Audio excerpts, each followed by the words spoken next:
comenzar entonces la clase, ¿ok? Si me molesta un poquito aquí. Ok, entonces hoy vamos a ver nuestra segunda clase de micología y para comenzar quisiera más o menos preguntarles a ustedes si tienen alguna idea de cuánto le pueden costar las infecciones fúngicas al sistema de salud. Si han leído algo, si saben, si piensan, así no hayan leído, que son costosas o no tratar una micosis. ¿Creen que sí? ¿Ok?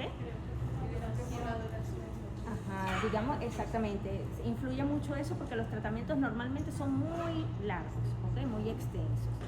Y efectivamente así es, pues al sistema de salud aproximadamente, esto según datos del doctor Conchila, que trabaja para el CDC, aproximadamente 7.2 mil millones de dólares en el año 2017 se gastan en Estados Unidos para tratar las micosis, de los cuales los pacientes que acuden a consulta externa se gastan 2.6 mil millones de dólares y solo las micosis que tienen que ver con dermatofitos aproximadamente se gastan 4.981.444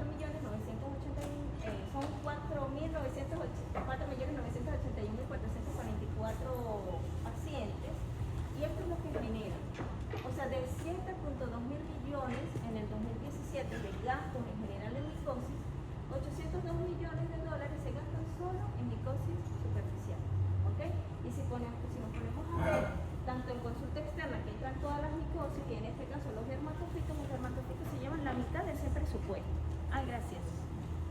Entonces hoy vamos a hablar de esas micosis, que son las micosis superficiales. Y bueno, para los que no me conocen, mi nombre es Andreina Duarte. ¿Okay?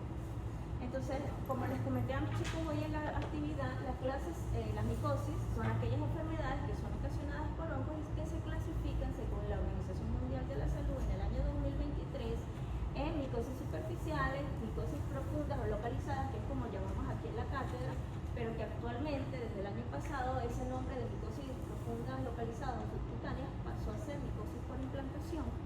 Y tenemos las micosis sistémicas. Las micosis sistémicas a su vez se dividen en endémicas y oportunistas. En las endémicas tenemos las que ustedes van a ver como profundas sistémicas de Egipto, paracoxidomicosis, coccidomicosis y la de Brasil, que es la blastomicosis. Y en las oportunistas están aquellas que son causadas por hongos, que muchas veces forman parte del ambiente, que los tenemos en todos lados, pero dependiendo de la condición inmunológica del paciente, ocasionan daño, por eso se llaman oportunistas. Nosotros hoy vamos a hablar solo de micosis superficiales, que es lo que vemos arriba, que son aquellas que se localizan en la estructura córnea, es decir, la vamos a encontrar en la piel y en los anexos. ¿Cuáles son los anexos de la piel? Las uñas y los pelos, ¿verdad? Y entonces arriba podemos ver que además esas micosis superficiales se clasifican en litiasis versicolor, las piedras, tiña negra y dermatofitosis. Entonces, dentro de esa misma clasificación de micosis superficiales tenemos las pilonodosis, que cuando hablamos de pilonodosis son aquellas micosis que van a afectar el pelo, pero que no están relacionadas con los dermatofitos, ¿sí? Entonces, dentro de ellos tenemos la piedra blanca por tricosporo y la piedra negra por piedra yautana. Y tenemos otras micosis que se le llaman queratomicosis, es decir, micosis que afectan la queratina, que a su vez se clasifican en dermatofíticas y no dermatofíticas. Si yo hablo de dermatofíticas, como saben que le está diciendo, me estoy refiriendo a un grupo de hongos en particular que son los dermatofitos, que pueden ocasionar tinias, ¿ok? Tinea capitis, corporis, cruris, mano, nungium, pedi y lugar malo. Y en las no dermatofíticas vamos a tener aquellas micosis que son ocasionadas por hongos, pero que no son dermatofitos.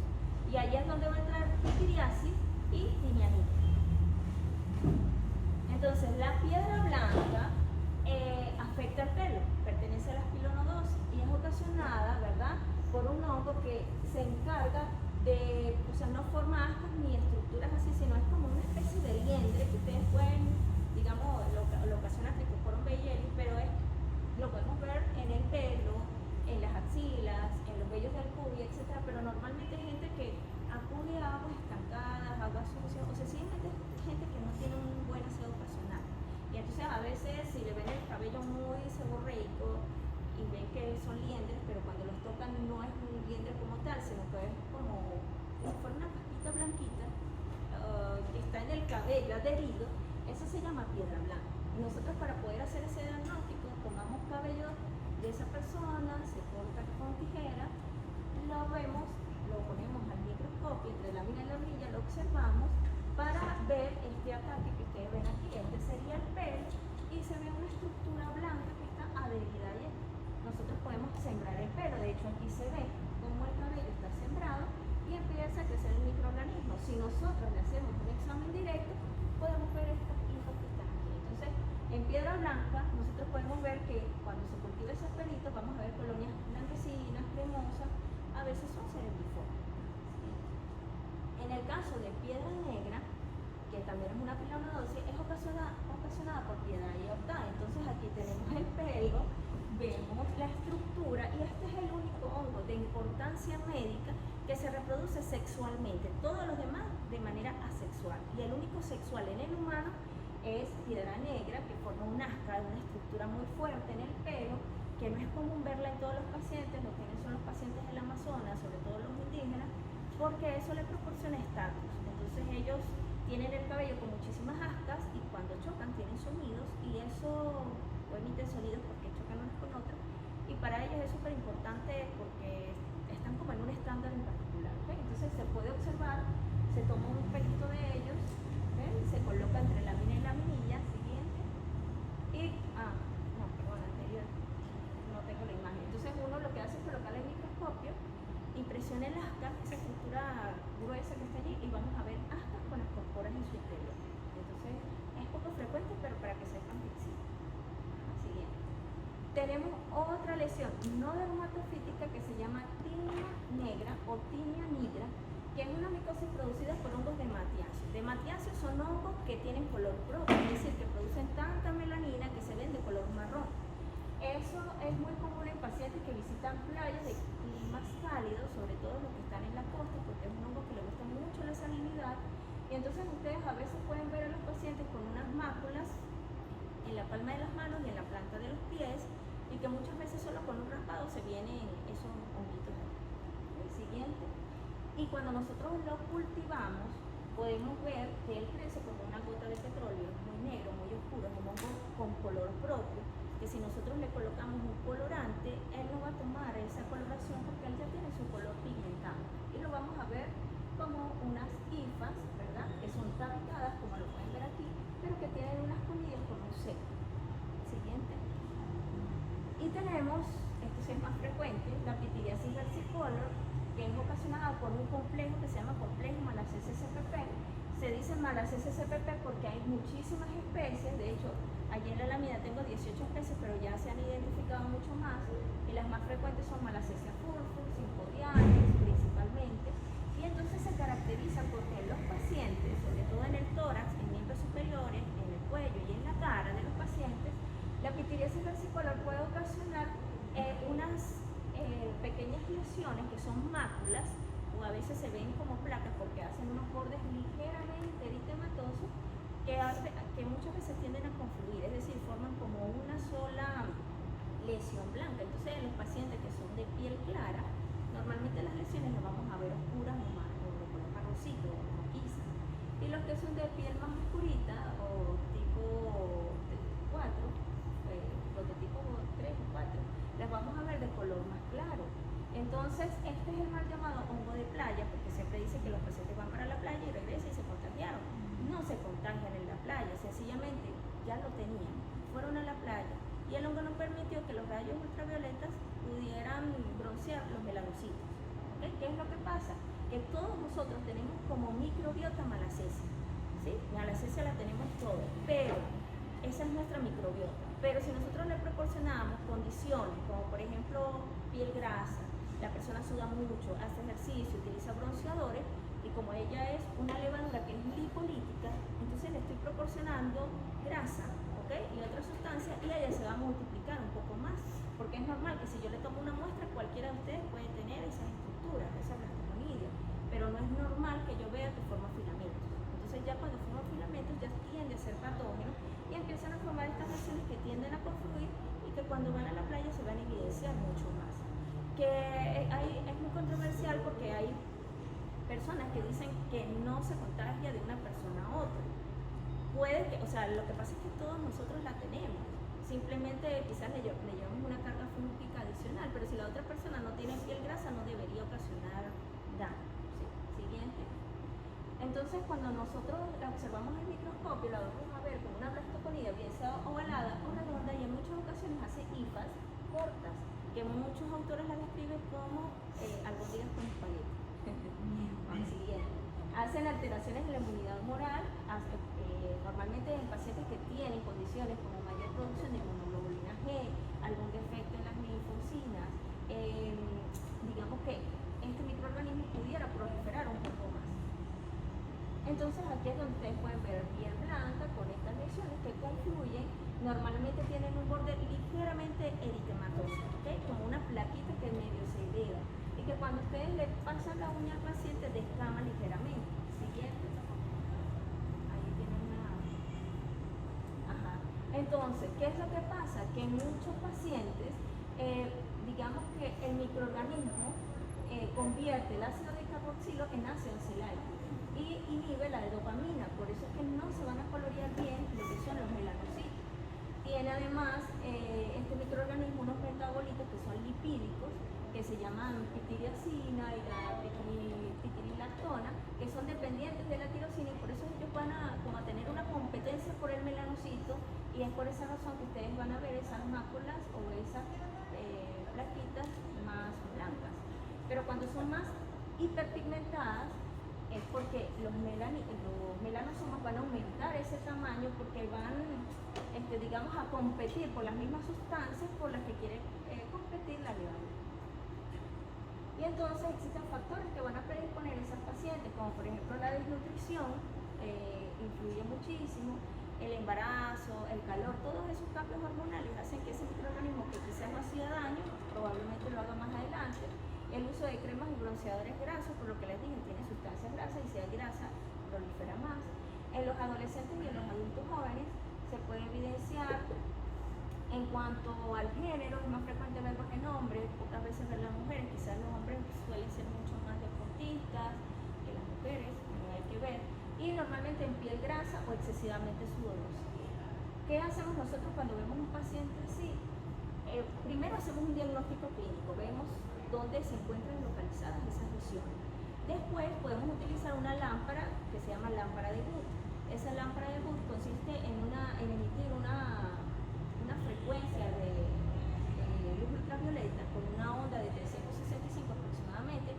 Cerramos todo y lo tenemos en oscuridad, le ponemos la lámpara al paciente y las lesiones, por ejemplo aquí, que se encuentran de este lado, ellas se van a ver de un pigmento ligeramente amarillo dorado cuando se trata de pitiriasis versicolor, ¿ok?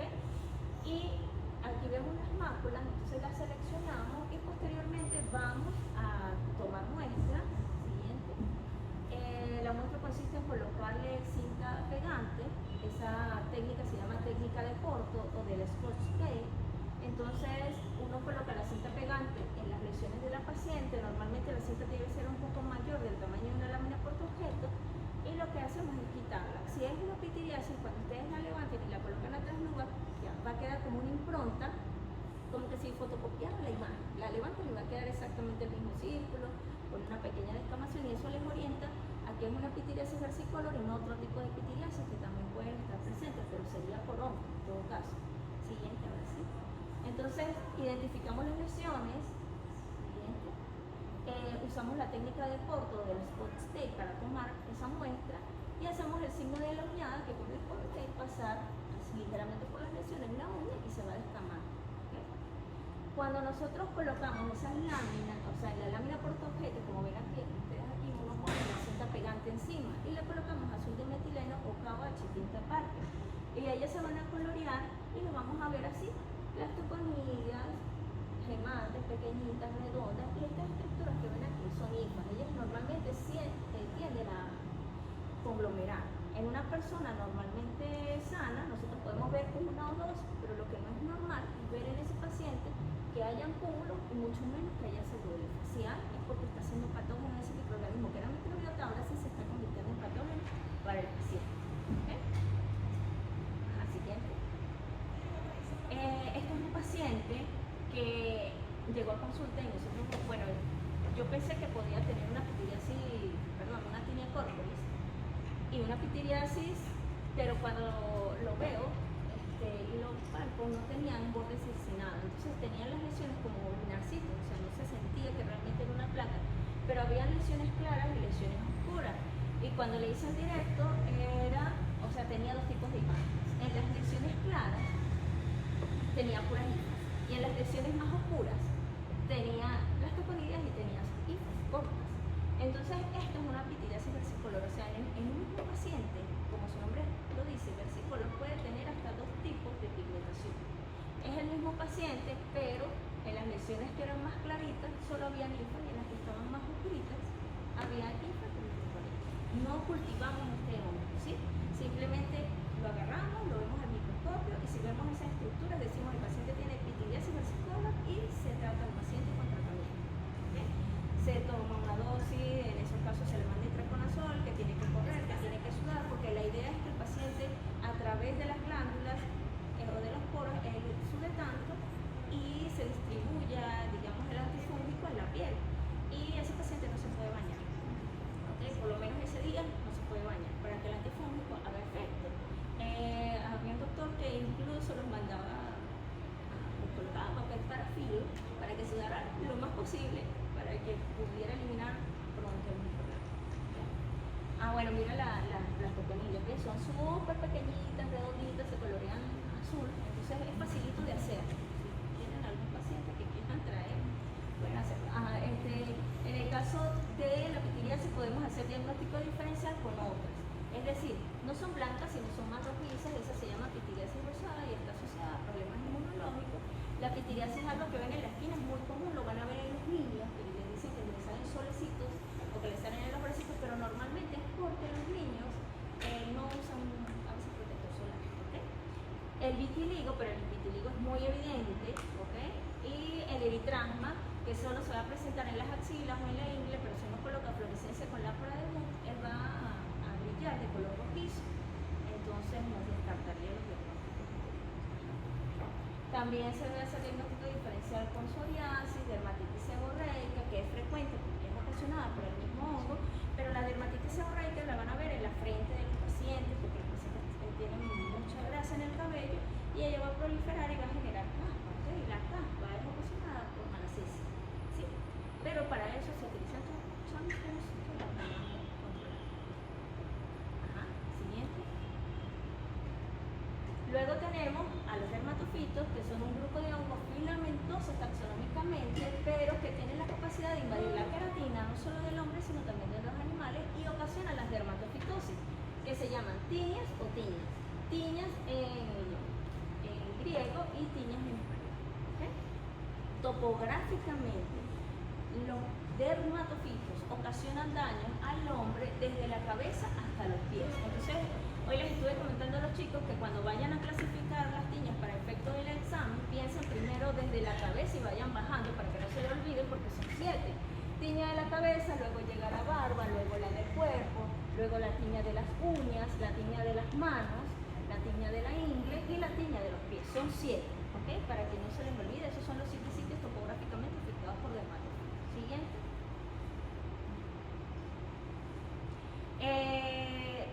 Ellos existen desde la época del Mesozoico, o sea, los dermatofitos son supremamente antiguos. Desde los griegos lo conocieron como, o ellos fueron los que le dieron el nombre de tinias, pero en un principio ellos le decían herpes, ¿ok? La parte de los griegos. En Hungría, todo lo que fueron los dermatofitos fueron muy importantes porque en esa época los niños tenían lesiones en la cabeza y les colocaban como una especie de petróleo, y lo que hacían era tirarle el cuero cabelludo, le dejaban sin cuero cabelludo a los niños, y los que sobrevivían, evidentemente, quedaban alopécicos, pero así lo hacían en la época. De hecho, esta clase, lo que pasa es que junté la clase de posgrado, que no me da tiempo, pero quería, bueno, ya que está aquí, ella, una santa, se llama Santa Isabel, y ella se encargaba de atender a los niños, y de hecho en esa época pues le dieron mucho mérito a ella, pero eso era lo que hacía, muchos niños morían y era evidente, porque les arrancaban literalmente el cuero cabelludo. Siguiente. Ok, esto tampoco tenía nada digamos que la Segunda Guerra Mundial casi que se perdía porque la mayoría de los soldados que estaban allí utilizaban botas y tuvieron tinea pedis. Entonces no podían, digamos, luchar en la guerra. Y entonces por eso se hizo como que un énfasis de tinea pedis, porque en la película de Forrest Gump, el teniente Dan le dice, cuida tus pies y trata de no hacer nada estúpido, siempre cambia tus calcetines, podrías contagiarte de la enfermedad que se come los pies. Y fue por eso, por la guerra de Vietnam. Y de hecho hicieron un pequeño corto como para anunciarlo. Entonces los dermatofitos tienen mucha historia. La siguiente. Ajá, entonces los dermatofitos, ustedes los van a ver en la guía antigua, que hablaban que eran tricófitos, microsporum y epidermofitos. Estas tres especies que desde el año 1934 hasta el año 2022 se mantuvieron vigentes. Pero como existió biología molecular, ahora existen 9 especies, ¿ok?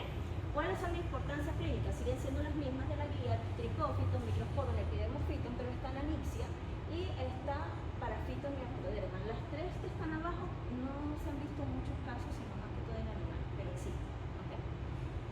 Ok, 9 géneros, cada uno de ellos tiene distintas especies, por eso el tricófito rubro, el tricófito montegrafito, el tricófito interdigitale. De epidermofito, afortunadamente, está solo el flocoso, en la que vieron hoy, y de microsporum hay distintas especies, y así sucesivamente. Ajá. En relación a la tiña de la cabeza, indica un posible agente causal de tiña de la cabeza. Entonces tenemos tinea capitis, que es lo mismo. El primer agente es Microsporum canis, seguido del Tonsulan, seguido de la Yixia. Normalmente siempre va a ser el rubro, en el Metagrofitis y el flocoso, en el que generalmente ustedes van a conseguir en todos lados. Pero si se trata de la cabeza, es diferente. Ahí sí va Microsporum de primero, por si acaso. Indique por orden de frecuencia cuáles son los microorganismos que más afectan la cabeza o causan tinea capitis, están allí clasificados, ¿sí? En lo demás, generalmente siempre se mantiene este mismo orden. Siguiente. Bueno, a lo mejor van a leer en los libros Microsporum nano, que ahora cambió. Siguientes. Nanixia Yixia, antes era Microsporum Yixium, cuando leyeron en los libros me imagino que lo consiguieron como Microsporum, pero ahora se llama así. Siguiente. En cuanto al alfa, ellos se clasifican en dermatofitos antropofílicos. Si digo antropofílicos es porque forman parte del humano, ¿sí? Forman parte de la microbiota humana, o sea, de la piel del paciente. Tenemos los dermatofitos zoofílicos, que son aquellos que forman parte de la microbiota pero del animal y que pueden pasar al humano. Y tenemos los geofílicos, que son los que están en la tierra. Entonces, para nosotros en micología es muy importante la epidemiología. Es decir, llega un paciente que ustedes sospechen que tiene hongos en la piel, en el cuero cabelludo, lo primero que le vamos a preguntar es dónde vive, cuál es su ocupación y si tiene contacto o no con animales, ¿okay? Porque hay animales, particularmente los niños que tienen tinea capitis, que tienen que tener contacto puro con un gato o con un perro para que ese hongo llegue, ¿okay? Y en el hombre, en el humano, es muy frecuente que nosotros consigamos que todos los agentes que ocasionan afecciones en uña, en su mayoría sea Microphthirium rubrum, porque es el que está con nosotros, forma parte de nuestra microbiota y si nosotros le proporcionamos calor o humedad, él va a proliferar, ¿sí? Entonces, Flocosum también forma parte de nuestra microbiota y en el caso de los zoofílicos destacan Microsporum canis, Trichophyton metagrophite, Trichophyton pelocosa, y los dermatofitos geofílicos son los que se encuentran en la tierra. Se supone que estos que están aquí se van a alimentar de las uñas, del pelo y de la queratina de la piel. Se supone que los zoofílicos se van a alimentar de la queratina y de los pelos de los animalitos. ¿Y de qué se alimentarían los geofílicos que están en la tierra? ¿De qué queratina?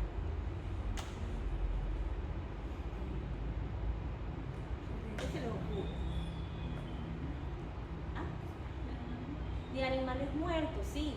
Inclusive de las plumas de las gallinas o de las aves. ¿Saben que la parte media que tienen las plumas, eso es queratina? Entonces eso está en la tierra y ellos se van a alimentar de eso. Se van a alimentar de los animales muertos, de las garras, de las pezuñas, de los picos de los animales.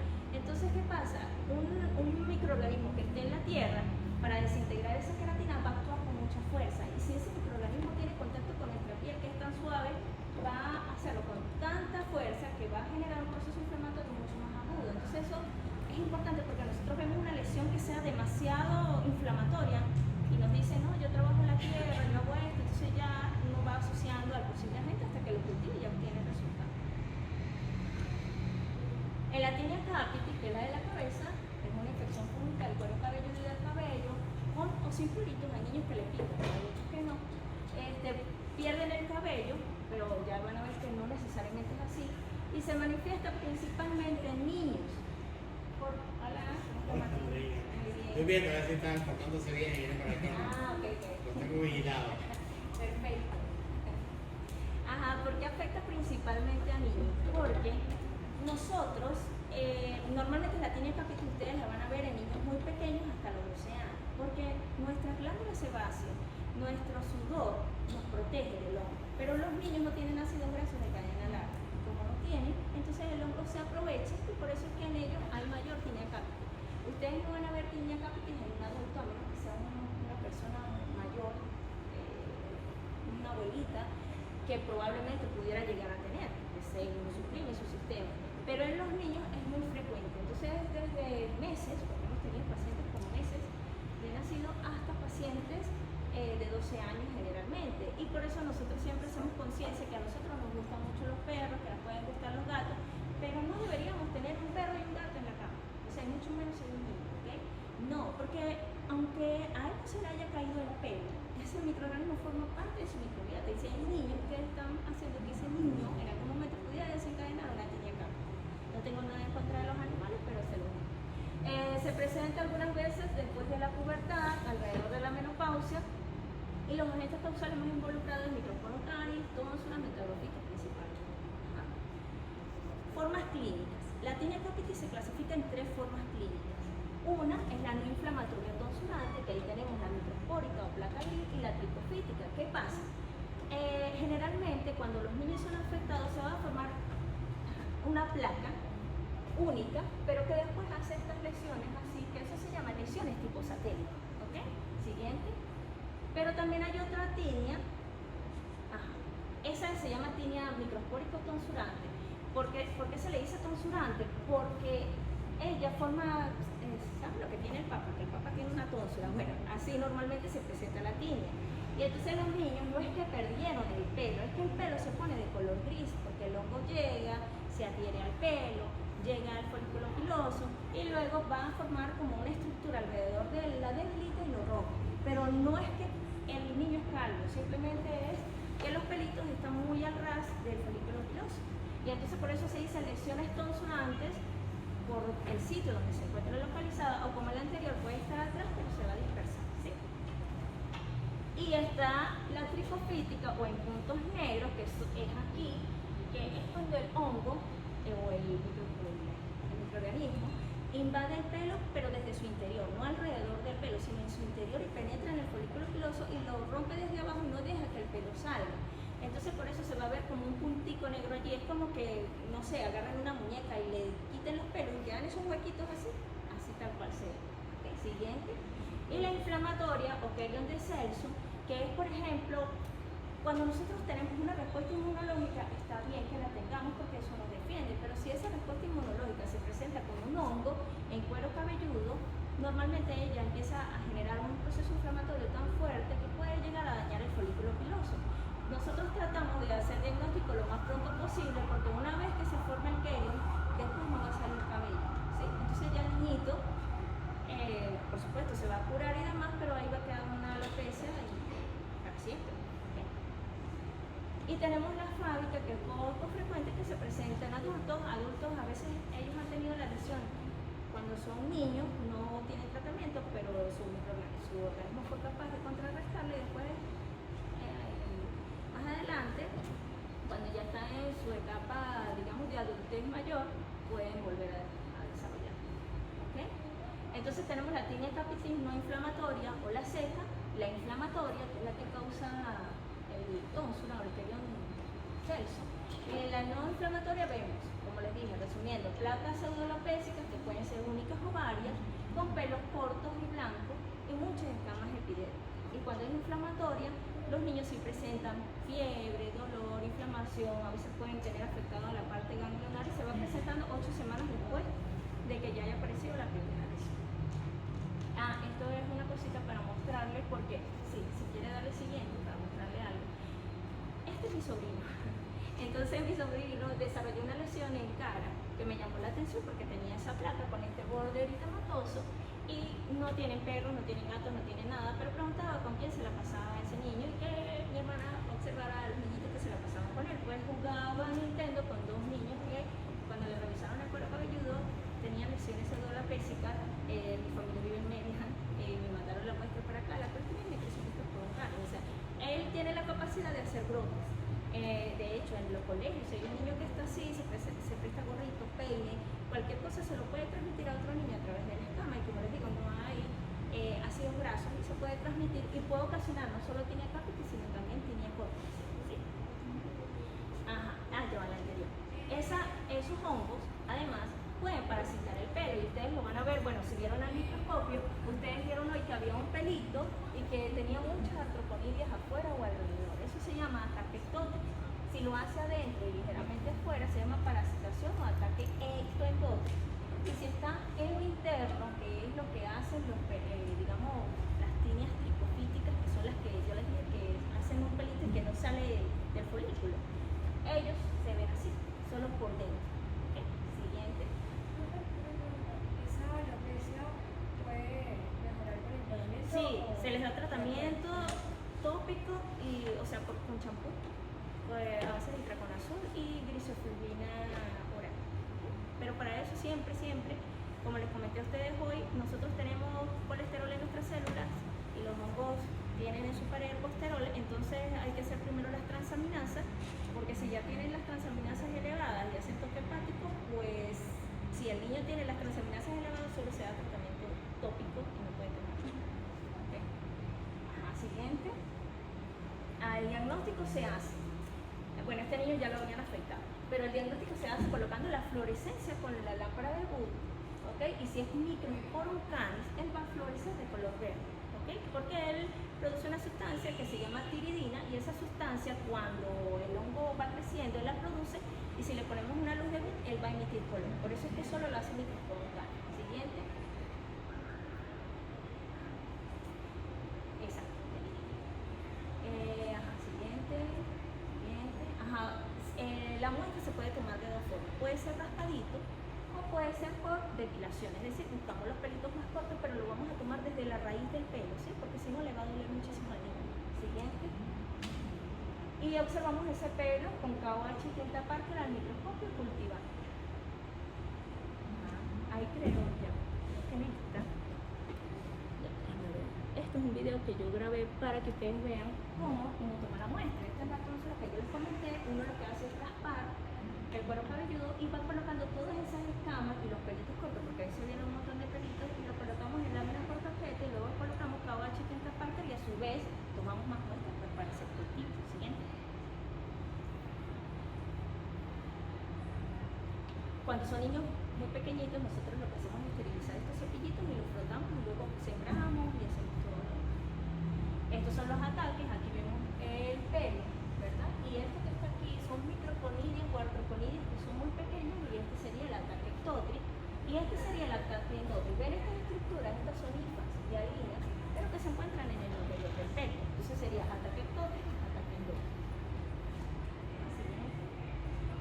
Esta es una tinea fábica. Las tineas fábicas normalmente siempre van a ver como que si fuera cóncava la lesión, no es muy frecuente. Siguiente. Y, o sea, nosotros lo asemejamos de esta manera, o sea, son como que si tuviera ese tipo de huequito. Lo que hacemos es tomar los pelos y los sembramos en el medio del cultivo y si es Microsporum canis, ustedes van a ver en la primera un moho blanco, ¿verdad? Generalmente es velloso porque no es grande, es blanco, muy pequeñito, y que va a producir un pigmento amarillo difusible en el medio. ¿Okay? Los animales, como les digo, también pueden tener una Microsporum canis. Esta es la perrita esa que anda por aquí, que yo le tomé muestra. Hay pacientes que pueden tener tinea capitis por Trichophyton verrucosa porque hay personas que ordeñan las vacas y entonces no se colocan nada y al tener contacto el Trichophyton verrucosa le puede causar lesiones. Y hoy les comenté a los chicos que nos han llegado muchos niñitos que los llevan a afeitar en la peluquería a $1 en la calle. Y entonces, ¿sabes? Luego regresan con las lesiones, claro, porque van los niños, los afectan, tienen el hongo, viene el otro y así lo siguen pasando. Y entonces han creado brotes. Esta es un diagnóstico creyendo que era esa piña, que yo les digo que quedan como unos punticos negros, pero cuando yo la limpié con alcohol no tenía eso, y entonces salía todo eso, y era que la mamá tenía 2 meses que no le lavaba el cabello porque le dolía la cabecita a la niña. Entonces, bueno, evidentemente le dije que la bañara bien, le limpiara bien su cabellito y me la trajera cuando la niña ya estuviera aseada. Entonces ella me la trajo, ¿verdad? Y entonces ustedes ven que aquí no hay descamación y se ve completo, se ve todo el cabello. Entonces esa niña no tenía hongos, porque el médico lo asoció con hongos, pero no era hongo, esta es una alopecia areata. Y es importante porque cuando un niño tiene una alopecia areata, nosotros como adultos drenamos cuando estamos estresados de muchas formas, pero cuando es un niño no. Entonces si un niño empieza a perder el cabello, puede haber una situación importante aquí. Puede ser maltrato, puede ser una violación, puede ser algo muy frustrante y el niño no lo supo drenar. Ya después con el tiempo supimos que el papá era alcohólico y golpeaba a la mamá, entonces la niña veía ese cuadro. Evidentemente ya gracias a Dios fue tratada por la psicóloga, tratada por la dermatóloga, una amiga, y ya tiene cabello. Okay. Siguiente. También existe la tricotilomanía, que son esos niños que se rompen el cabello también producto del estrés. Hemos tenido niños que, por ejemplo, son hijos únicos y de repente nació otro bebé y ellos tienden a tirarse el cabello, pero es por eso. Siguiente. Y que se hace diagnóstico diferencial porque a veces puede haber una foliculitis, pero no siempre es así. Entonces, si ustedes llegan a ver un paciente que sea niño, que tenga una lesión en cuero cabelludo, no van a perder nada con mandar a raspar o tomar unos pelitos y llevarlo a un laboratorio antes de que le hagan médico, aunque siga progresando y se forme un quelio, porque ya vieron las consecuencias que puede traer. ¿Okay? Siguiente. Luego tenemos tinea barbae, es muy frecuente verla en la barba de los hombres cuando se depilan, porque a veces forma parte de la microbiota y también puede estar aquí, les gusta igual los folículos pilosos y pueden llegar, siguiente, a hacer unos pequeños ataques, de hecho pueden tener pústulas cuando están muy exacerbados, normalmente siempre se pide al paciente, o se deja hospitalizado al paciente para darle tratamiento endovenoso. Y bueno, ese pacientico tenía estas hifas en el interior del pelo, un ataque endotris en su interior, y ese paciente fue hospitalizado y ya curó. La tinea de la mano son esas lesiones que ustedes pueden conseguir en mano, valga la redundancia. Generalmente esos pacientes siempre van a tener hongos en sus pies y entonces siempre va a ser la mano contraria al hongo donde tiene el pie, porque si es derecho va a rascarse con esa mano y está enfermo. Entonces eso suele pasar, muy difícil que hayan 2 manos, siempre va a ser una mano. Y hay unas lesiones que se llaman dermatofititis, que son reacciones a distancia, que son como procesos alérgicos que causan los hongos, pero que no necesariamente, si yo raspo aquí veo estructura, a lo mejor no vea nada y le pica, tiene descamación, pero son reacciones a distancia. Hoy día se sabe que el tricófito anulo, que forma parte de nuestra microbiota, cuando causa tinea pedis, o sea, en el espacio interdigital o en los pies, puede causar asma. Entonces hay pacientes que cuando les curan el pie, se quita el proceso alérgico del asma. ¿Okay? Siguiente. ¿Hay que tomar en serio tanta muestra? Sí, porque necesitamos examen directo y necesitamos cultivar al menos en 4 meses. Siguiente. Esta es la tinea corporis. La tinea corporis se caracteriza por hacer placas, que son características porque normalmente el hongo se va a comer la queratina de adentro hacia afuera. ¿Okay? Entonces forma un borde cercinado que si ustedes pasan un lapicero ven que es irregular y es rojito. Entonces cuando le vean algo así a un paciente, eso es una tinea corporis. Entonces la muestra no se toma de aquí porque ya el hongo se comió lo que quería. ¿Okay? A lo mejor este es una hifa, pero no me va a garantizar que crezca. ¿Sí? Entonces ustedes deben tomar la muestra desde el borde de la lesión. Siguiente.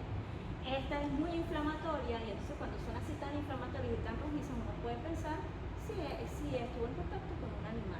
Ya uno no piensa que se forme parte de ese microorganismo de nuestra microbiota, sino puede ser de la tierra o de otro sitio. Igual se hace diagnóstico diferencial con otras lesiones.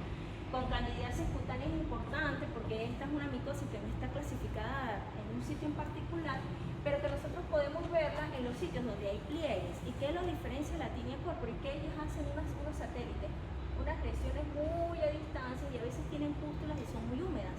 Y también las podemos ver en los niños, ¿sabes? Cuando ustedes ven un niño que tiene pañalitis, que tiene un poco, se le coloca el pañal y tiene esos punticos rojos en la piel y con pústulas, eso es una candidiasis. ¿Sí? Siguiente. La tinea cruri, que se puede presentar en los glúteos, en la parte inguinal, es más frecuente en los caballeros porque hay más humedad. Muchos de ellos no utilizan boxers sino interior, y entonces eso favorece a que haya más hiperhidrosis, más humedad. Normalmente se presentan así con bordes muy vesiculosos, genera mucho prurito y generalmente está asociado a una tiña mungio o una tiña pedis. O sea, siempre que nos llegue un paciente así en el cuerpo, lo que sea, le revisamos los pies, porque siempre va a tener algo así, ellos se niegan. Siguiente. Puede afectar glúteos, axilas. Siguiente. Y como podemos ver, tienen esos bordes que les digo, bordes inclinados, irregulares. ¿Ok? Siguiente. Y entonces, ¿qué deberíamos observar en el examen directo de la muestra clínica? Que esté asociado a tiña de las manos, a tiña del cuerpo, a tiña de la ingle y a tiña de la barba. ¿Qué verían ustedes? Bueno, ya me lo adelantó. Serían hifas. ¿Ok? Si le preguntan en el examen, ¿qué observarías en caso de un cuadro clínico así, asado, etcétera? Ustedes lo que van a ver son hifas. Ustedes no van a hablar de macroconidias ni de microconidias ni nada de eso. Solo hifas, hialinas, sectadas, que de hecho aquí se ven muy bien sus sectos, y que están irregulares. En muchos casos le dicen artrosporadas cuando están así gorditas, ¿ok? O ramificadas, pero solo van a ver hifas. Siguiente. Y en este pelo igual vemos hifas, así sea una tiña barbada. Entonces, siguiente, sí, siguiente, disculpe, siguiente. Entonces podemos ver, bueno, puse algo aquí que las micosis superficiales, la más frecuente que ustedes van a ver es la que afecta a las uñas. Siguiente. Tenemos la tiña de los pies, que es una infección que afecta predominantemente los pies, conocida como pie de atleta, es muy frecuente en los adolescentes. Y que los principales agentes causales son Trichofiton rubrum y Trichofiton interdigitales, pero es muy común y su incidencia está en personas de 16 a 45 años y es mucho más frecuente en los caballeros. Siguiente. Y entonces los más afectados son las personas que van a las piscinas, que practican natación, etcétera, porque normalmente pues, los pacientes tienen los pies afectados y pasa otra persona y se baña y se lleva las cámaras. ¿Okay? Siguiente. También por eso se recomienda que no deberían andar descalzos, que existen zapaticos ideales para ellos, que tienen que cambiarse los calcetines, porque hay pacientes que hoy salieron a la calle, porque lo sabemos, y entonces salió un momentico que a la frutería, pero regresó y mañana se vuelve a poner las mismas medias. Eso no se puede hacer, porque obvio no, ya sudó, ya todo lo demás. Buscar medias que sean de algodón, no de poliéster. Las mujeres que utilizan mucho calzado cerrado, que sudan muchísimo, esos zapaticos que son de patente y plástico, son terribles. Y las personas como policías, militares, o sea, si ustedes quieren investigar hongos, con ellos es increíble, los bomberos, y por supuesto los deportistas. Siempre van a tener algún cuadro clínico. ¿Okay? De hecho, ¿por qué los deportistas se pintan las uñas de color negro? Primero para evitar traumatismo y segundo como para protegerse que una escamita le quede allí y se pueda producir el organismo. Hay cuadros clínicos de la tiña pedis, como el primer cuadro clínico es interdigital, o sea, en espacios interdigitales de las uñas, hiperkeratosis, que es en todo el pie y literalmente hace una forma de mocasín, y hay vesículo ampolloso que es la inflamatoria. Siguiente. Esta es una tiña pedis y normalmente presentan grietas. El paciente le va a picar muchísimo, va a tener muchísimo prurito y va a presentar vesículas y se rompe. Los pacientes a veces tardan demasiado. Si no tienen prurito, si se colocaron, qué sé yo, alcohol, muchos dicen alcohol, use cloro, use vinagre, use cualquier cosa, pero ya cuando están que no pueden caminar es que acuden y a veces pueden ocasionar hiperkeratosis. O sea, mire, la queratina se extendió tanto que se unió a la piel. Siguiente. En forma de mocasín, hacen sus vesículas, ¿ok? Y afectan planta de pie. Siguiente. ¿Ok? Tenemos estas. Bueno, estas coloqué que son del libro de Alexander Bonifaz, la mayoría de fotos son mías. Entonces aquí podemos ver esta es una lesión tipo mocasín. Siguiente. Y tenemos, esa es con relación a tiña pedis. Ahora pasamos a la onicomicosis, que coloqué el término onicomicosis porque cuando es de las uñas por dermatofitos, ¿cómo se debería llamar? Cuando las lesiones son afectadas, o cuando las uñas son afectadas pero por dermatofitos, como por un Trichofiton rubrum, por un Trichofiton metadophytes. ¿Cómo se llama? Dermatomicosis.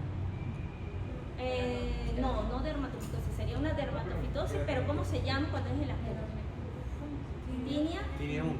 Ajá, tinea ungio. Ajá, muy bien. Y si el médico me pone la boleta onicomicosis es porque no sabe si es por dermatofito o hay otro microorganismo. ¿Ok? Entonces, como él no sabe quién es, él va a poner el término onicomicosis que me va a englobar dermatofitos, me va a englobar levaduras y me va a englobar hongos saprófitos que son hongos ambientales. ¿Sí? Entonces, como él no sabe qué hay allí, porque clínicamente no sabe realmente qué es, él se va a cubrir las espaldas y me va a poner onicomicosis. Pero si es un dermatólogo y sospecha que sea un dermatofito, me va a poner tinea ungio. ¿Sí? Siguiente. Por eso lo coloqué. Es causada por dermatofito, se llama tinea ungio y principalmente tricófito y epidermis. Ajá, es una infección micótica dermatofítica que afecta las uñas de los pies y entre sus principales agentes se encuentran Trichophthon rubrum y Trichophthon interdigital. Ajá, siguiente.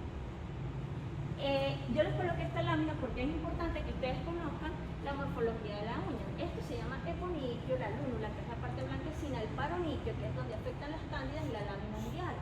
¿Ok? Siguiente. Entonces es importante porque normalmente cuando llega un hongo a la uña, el hongo siempre va a afectar la uña de la parte distal a la proximal y entonces va a comenzar aquí. ¿Ok? Es muy difícil que comience en otro lado, entonces no puedo presentar la uña de color amarillo, se va a engrosar, etc. Y les pongo esto porque no todas las infecciones de la uña son por hongos, ¿sí? Solo el 50%. Lo demás, o sea, hay un 50% por hongo y un 50% que no. Entonces, esta es una tinea ungio, pero cuando la uña se rompe y se fragmenta en las puntas se llama onicosquicia. Cuando las uñas se meten por debajo del tejido subcutáneo se llama onicocriptosis, o es lo que ustedes dicen, que se encarnó las uñas, o que la gente dice eso. Onicomicosis, que son lesiones que no son tan engrosadas, pero es por otros agentes distintos a hongo. Las bandas de View, por ejemplo, yo tengo a veces bandas de View porque yo tengo dermatitis, ¿ok? Y entonces cada vez que hay un proceso inflamatorio, se para el proceso de salida de la uña y marca. ¿Okay? Tenemos la traqueoniquia, que son lesiones que nosotros podemos ver laterales. Tenemos onicogrifosis, que es cuando se doblan. Leuconiquia, que dependiendo, a veces pueden ser leuconiquias por hongo, pero estas que están chiquiticas son las que uno le dicen que son mentiras, se lo que dicen a las muñecas de eso. Pero normalmente es por un traumatismo, ¿okay? Entonces un poquito de aire y se queda la marca. ¿Okay? Y los hematomas subunguiales. Siguiente. Hay pitting cuando hay posticos, las psoriasis son muy blancas de color perlado. Tenemos onicolisis, que es cuando la uña se despega del lecho unguial. Paroniquia, que por eso les dije dónde estaba el paroniquio, cuando se afecta esto, sí es por hongos y por levaduras, y así sucesivamente.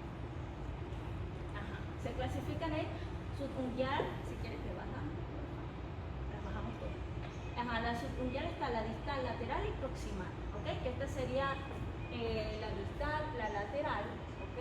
Cuando las lesiones por hongo se presentan aquí en la lúnula, y si ustedes la llegan a ver, no estoy diciendo el paroniquio es la piel, pero cuando está aquí, ¿sabe? Donde está la cutícula, que uno le dice. Ustedes piensan que un paciente VIH, porque es un paciente que tiene inmunosupresión, no deberían comenzar las lesiones aquí. Van a comenzar, como les digo, de afuera hacia adentro, ¿sí? Pero cuando lo vemos ahí, hay algún tipo de inmunosupresión, ¿ok?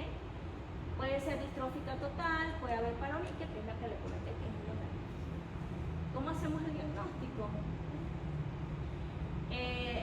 En términos generales, el diagnóstico para los hongos consiste en tener una buena historia clínica, fluorescencia dependiendo si es tinea capitis o pitiriasis, examen directo, recolección de la muestra que debe ser abundante, examen directo de la muestra, se cultiva, se hacen otras pruebas para identificación, evaluación macroscópica y microscópica de los cultivos, el reporte y si puede hacer biología molecular si la tuviera.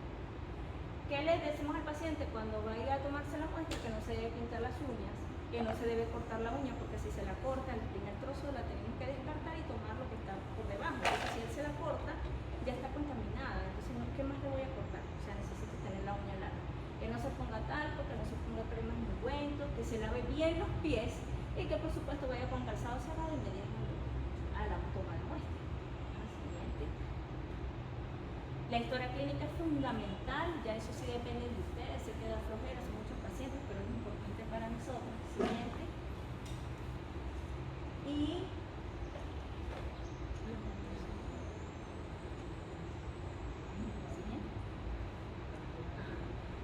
tenemos que tomar la muestra. Cuando ustedes ven en la práctica que dicen pinza gubia, es esta, que la utilizan también los odontólogos, los traumatólogos para cortar los huesos.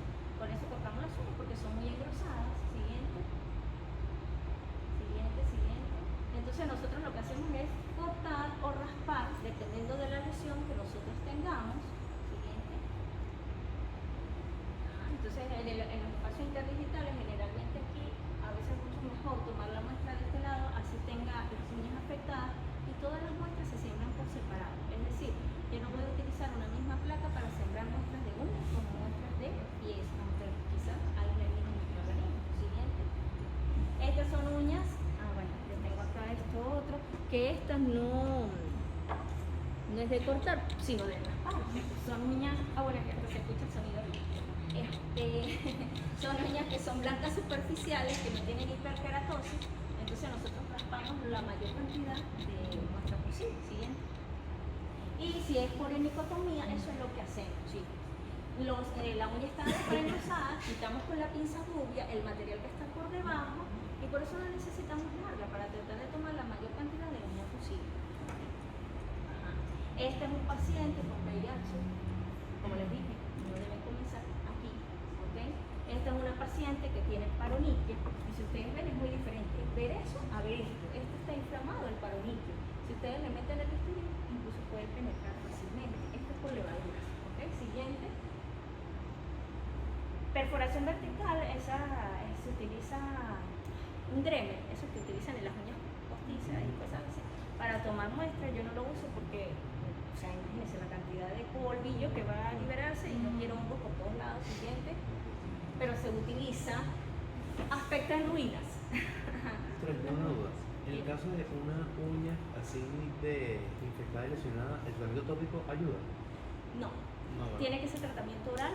Te va a ayudar el tratamiento tópico después que ya ha mejorado bastante la uña. La uña va a llevar muchísimos meses para curarse, aproximadamente hasta un año. Entonces uno le da tratamiento 3 meses, se manda a hacer las transaminasas para evaluar que todo esté bien, 3 meses más, y así hay pacientes que duran hasta un año con tratamiento. Y luego sí sigue con tratamiento tópico, pero sí se curan. O sea, es mentira que los hongos de los pies no se curan, sí se curan, pero el paciente tiene que ser muy constante, ¿ok? Esto, por ejemplo, es una hiperkeratosis, está tan gruesa que lo que uno hace es colocarle urea o alguna sustancia que hablan de la uña, se elimina la gran parte de queratina, y eso es lo que ustedes van a leer, o que en algún momento un dermatólogo les diga, el paciente tiene aspecto en ruinas, ¿ok? Es esto, estos hoyitos que se forman allí. Y entonces normalmente siempre va a afectar la uña del pie en el dedo hallux, que recuerden que no es dedo gordo, es el hallux. ¿Por qué? Porque en la uña del dedo hallux es donde hay mayor queratina, es la más grande, entonces ahí va a evitar preferiblemente. ¿Ven? Hiperkeratosis, como ven, cambio de color, como les dije, se viene amarilla, cambio de color, engrosada, hiperkeratosis. O sea, eso es muy característico de una tinea unguia, o sea, ya por dermatofitos. Siguiente. Normalmente se tiene la creencia, y no sé si sea correcto, de que cuando dicen, no, tiene hongos, mete el pie en agua con vinagre. ¿Eso sirve o solamente es un mito? No sirve. Hay gente que a veces pudiera, dependiendo, si tiene vesícula y es muy pequeña, quizás el hongo responda, pero no, normalmente si son vesículas solo en los pies, con una terminafina te va a ir bien, en crema. Pero ya cuando usted tiene la lesión en la uña del pie, que no solamente está en la parte distal, sino que ya tomó la lateral, tienen que tomar sí, porque sí, tratamiento oral. ¿Okay? Una pregunta. Si el paciente tiene lesión en la base de la uña porque es un nudo comprimido, ¿también es complicado? ¿Cómo se hace para tomar la muestra? Arriba, sí, nosotros con el mismo bisturí, porque ya está quebradiza, tomamos ese material y lo cultivamos.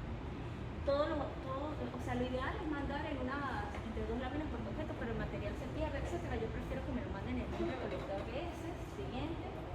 Y eso, bueno, era para los otros estudiantes, pero les quiero mostrar que cuando las uñas son muy gruesas como esas, lo que yo normalmente hago es, por supuesto, romperla, porque si yo la dejo así y cultivo ese poco de uña en el medio del cultivo, no va a crecer el hongo, porque ¿para qué va a crecer si ya tiene la uña, la queratina, y no va a necesitar alimentarse de ningún medio de cultivo? Entonces yo necesito romperla lo más pequeña posible para poder hacer el examen directo y cultivar. ¿Sí? Siguiente. Vemos siempre, vamos a ver hifas, hialinas sectadas, ramificadas, pero también vamos a ver que son como unas roquitas pequeñas que son grandecitas, y eso se llama artroconidia. Yo se las reporto a los dermatólogos, si no es dermatólogo no se las reporto, porque los dermatólogos saben que cuando se ven artroconidias y son sueltas, ese paciente está en una fase altamente infectante. Es decir, si tiene pareja debe colocarse medias para dormir. Siguiente. Aquí vemos una hifa hialina sectada. Y cuando la vemos al microscopio, eso es el objetivo de 10, pero eso es lo que uno hace, buscar escamas, muchas escamas, y luego ver en esas escamas si hay algo superpuesto en la escama, y ahí es como uno consigue las escamas epidérmicas. Y luego, cuando lo cambiamos a objetivo de 40X, cuando lo enfocamos, vemos que se ve mucho más grande, ¿ves? Esas hifas hialinas sectadas,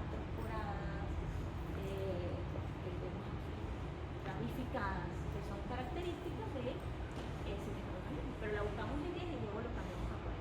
¿Okay? Siguiente.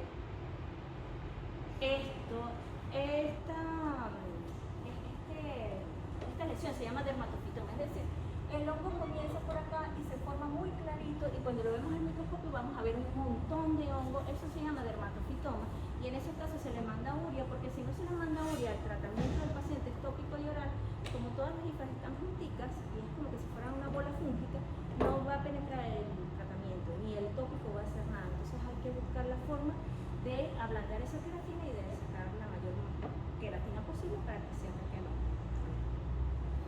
Y estas son por levaduras, y entonces, a diferencia de las otras, ustedes van a ver estructuras redondeadas. ¿Ven? Aquí mismo. Son blastoconidias gemanas, pero como hay un montón, no sé si las pueden apreciar. Siguiente.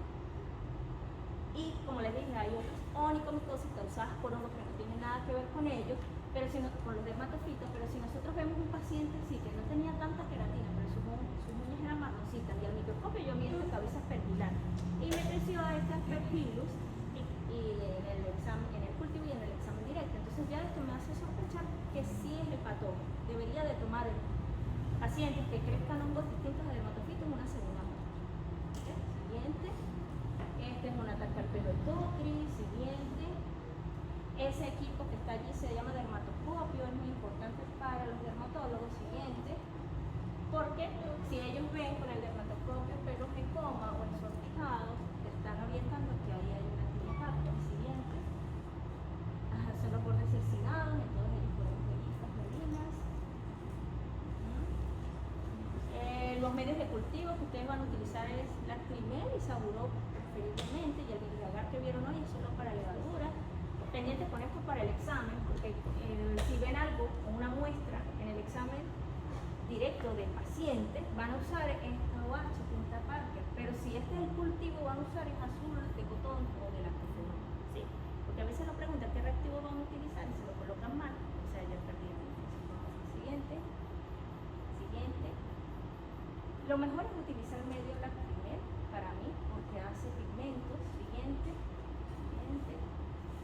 Este es para levaduras, existen medios que ustedes vieron hoy, que no toca con la clase, pero si es una levadura la que me crece, vemos colores y ella finaliza con una calidad alta. Siguiente. Ajá, el tricófito rumbo, que es el primer agente. ¿Qué me interesa de él? Que en medio del lacrimel le hace una pigmentación rojiza y es un moho algodonoso de color blanco, ¿sí? Siguiente. Si yo lo veo al microscopio, que no sé si estuvieron en el 105 o en el 108, no se veía tan bien, pero lo que van a ver es una hifa hialina que termina en una crucecita que se llama cruz de Lorena. Eso es lo que les va a permitir a ustedes identificar el hongo al microscopio. Siguiente. Así lo van a ver. Rojizo, ligeramente verdoso. Debería verse así en el examen directo. Si le hago un directo a este cultivo, lo vamos a ver de la siguiente manera. ¿Ves? Que son las conillas o microconidias piriformes que se disponen a los lados de la hifa. Si es un tricófito metagrofita, él suele ser pulverulento. Siguiente. Pero el microscopio va a formar muchas hifas en espiral y muchas microconidias en conjunto o en racimo. Siguiente. A veces ellos pueden hacer algún tipo de pigmento, pero lo que más me interesa es que vean que son pulverulentos, los tricófitos metagrofita. Siguiente. Ajá, vemos aquí hifas en espiral. Si tenemos dudas con un tricófito nulo, nosotros usamos una urea. Si la urea es positiva, nos indica que es metagrofita, y si se mantiene igual, pues se cubre. Ajá, siguiente, esta no la vamos a hablar porque no la vemos. colonia radiada umbilicada, es decir, que en el centro ustedes van a ver que se forma como un ombligo de la colonia. Cuando lo observan al microscopio, si hacen un directo de aquí y lo ven allá, van a ver hifas, que son estas, hialinas sectadas con conidias, forman solo macroconidias, siguiente. Y como les coloqué, que son macroconidias que se disponen en racimos y que semejan una raqueta, ¿ves? Que ellas son como baladitas en la punta. Siguiente. Esta no la vamos a ver.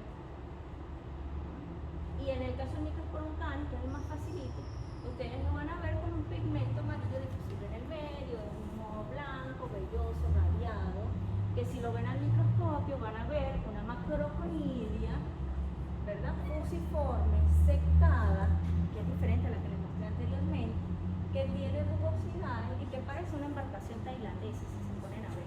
¿Okay? Eso va a ser la diferencia con el diamofito frondoso. Ojo para el examen. Siguiente.